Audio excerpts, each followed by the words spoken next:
By the middle of the 1990s, Depression-era restrictions on access to obligations of commercial banks to their depositors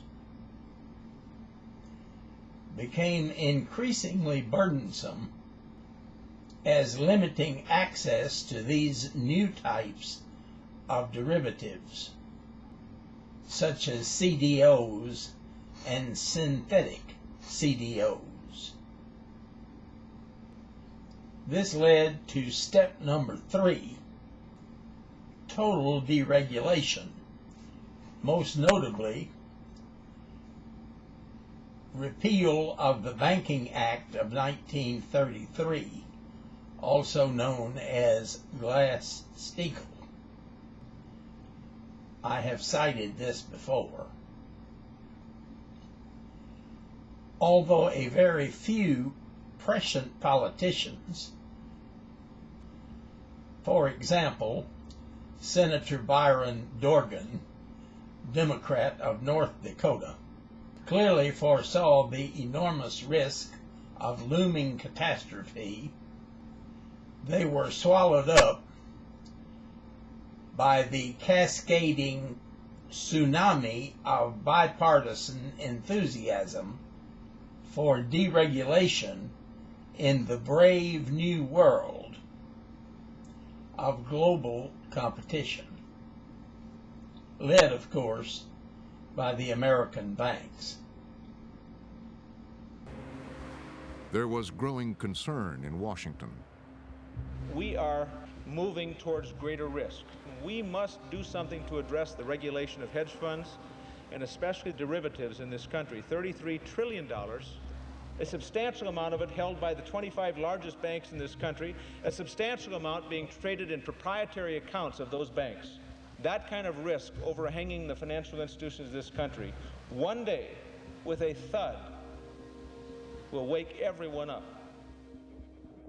Proposals circulated to rein in the banks and to regulate derivatives. What are you trying to protect? We're trying to protect the money of the American public, which is at risk in these markets. The head of the Commodity Futures Trading Commission, Brooksley Born, led the charge. We are the regulator which has been given the authority to oversee the major derivatives markets. Brooksley Born was absolutely right, because what she said is if you don't have transparency and regulation of derivatives, the risks are going to build up and they're going to lead to a financial crisis that's going to cause massive taxpayer bailout. The banks lobbied hard for no derivative regulation. The banks didn't want anyone to know how much risk they were taking on. They didn't quantify it on their balance sheet. They wanted to be able to push it off and hide it, and that was why they lobbied so hard to make sure that swaps and derivatives would be treated differently from other kinds of financial products. Others wanted them to be regulated like insurance. One of the most heavily regulated products in the country are insurance products for all the obvious reasons. If you're going to write insurance, you have to have enough money to pay off that insurance. But if you write a credit default swap, you don't have to have that same amount of money on hand. Or anything else, including, importantly, no disclosure. So you're saying it's a kind of under-the-table insurance agreement that avoids regulation? It's an insurance product designed not to be regulated as an insurance product and designed to avoid regulation at all. And one thing we do know is that when a product of any type is designed with minimal regulation, capital and activity moves into that area and it expands dramatically. Regulation of derivatives transactions that are privately negotiated by professionals is unnecessary. The chairman of the Fed, Alan Greenspan, sided with the banks. Hinders the efficiency of markets. Alan Greenspan was coming from a very libertarian tradition. Keep your hands off everything. The markets will sort themselves out. And if there's a problem, then we'll clean up afterwards. And that really was the way the Federal Reserve operated under his leadership for almost 20 years. On Capitol Hill, supporters of bank deregulation made urgent, stark pleas. The future of America's dominance as the financial center of the world is at stake.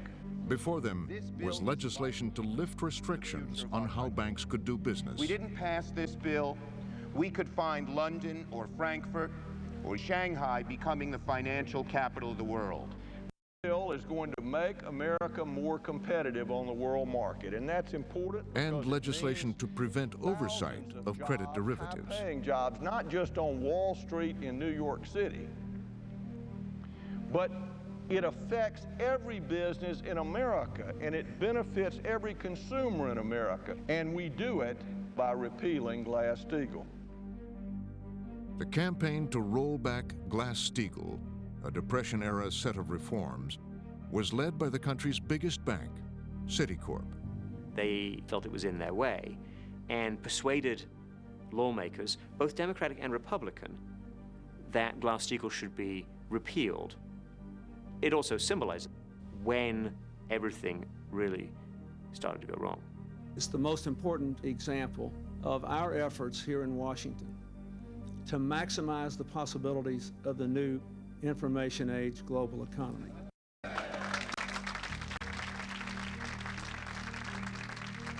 In the end, banks would get larger and derivatives would remain in the shadows.